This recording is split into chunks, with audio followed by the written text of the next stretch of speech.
قرآن عظیم کے بعد مساطر دینیہ میں دوسرا بڑا مصدر حدیث ہے۔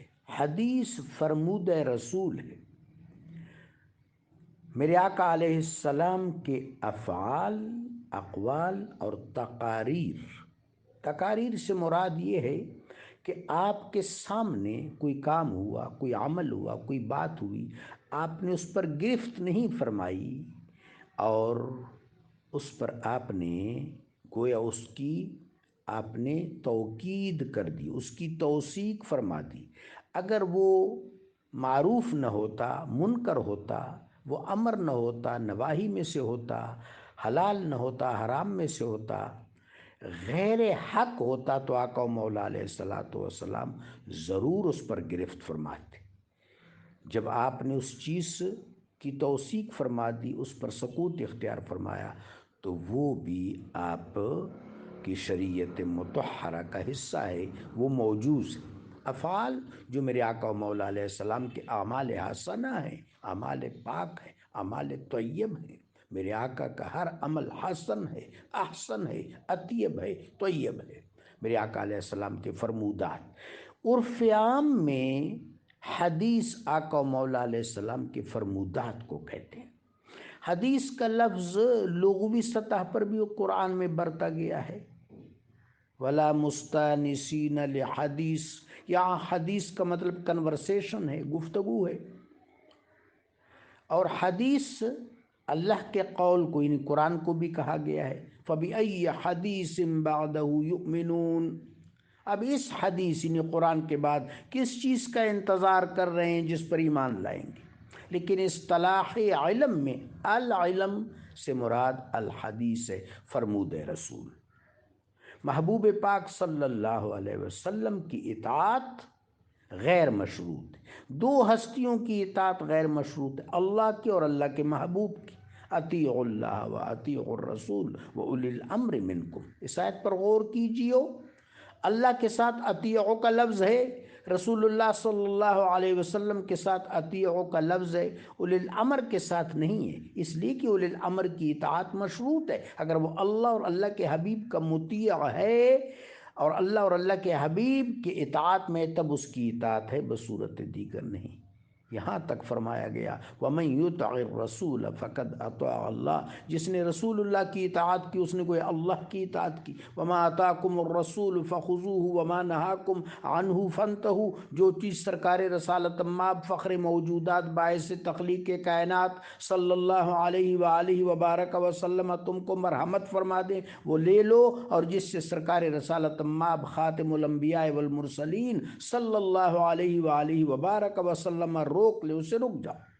تو میرے آقا علیہ السلام کی جورسڈکشن یہ ہے، اللہ کی طرف سے آپ کا منصب عالیہ و منصب جلیلہ یہ ہے کہ آپ کی ہر بات شریعت ہے، آپ کی ہر بات آئین ہے، دنیا میں بھی آخرت میں بھی۔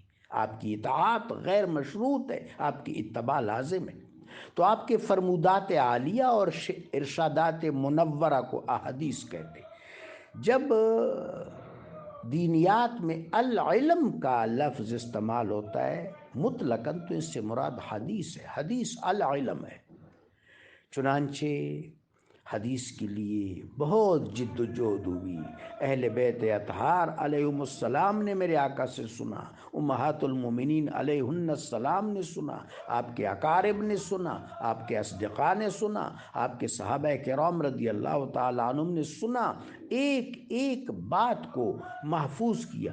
حتیٰ کہ اگر کسی بات کے جواب میں میرے آقا نے لا کہا تو وہ بھی محفوظ ہے، کہیں نعم کہا وہ بھی محفوظ ہے، کہیں لیسا کا فرمایا وہ بھی محفوظ ہے، کہیں بلا فرمایا وہ بھی۔ ایک لفظ بھی اگر آپ کے مبارک اور نورانی لبوں سے نکلا ہے تو آپ کے حلقہ نشینوں نے، جنہوں نے آپ کی صحابیت کا شرف پایا یا آپ کے اہل بیت اطہار ہوئے علیہم السلام، انہوں نے محفوظ کیا، تابعین تک پہنچایا، تابعین نے تبع تابعین تک، اس طرح عصر در عصر، زمانہ در زمانہ، طبق در طبق، صدر در صدر ہم تک الحمدللہ پہنچتا رہا۔ آج بہت سی روایات کے حوالے سے ہم وثوق سے کہہ سکتے ہیں کہ یہ فرمودات حبیب پاک علیہ السلام ہے۔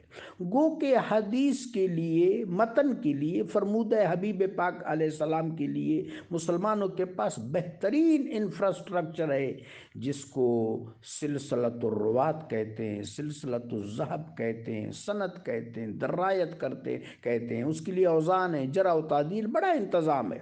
لیکن سب سے بڑھ کر جو چیز قابل غور ہے، قابل التفات ہے، وہ میرے آقا کا قول، آپ کا متن ہے۔ حدیث کو متن میں تلاش کرنا چاہیے۔ جس طرح قرآن جیسی آیت کوئی نہیں بنا سکتا، سارے عربی دان جمع ہو جائیں تو نہیں کر سکتے۔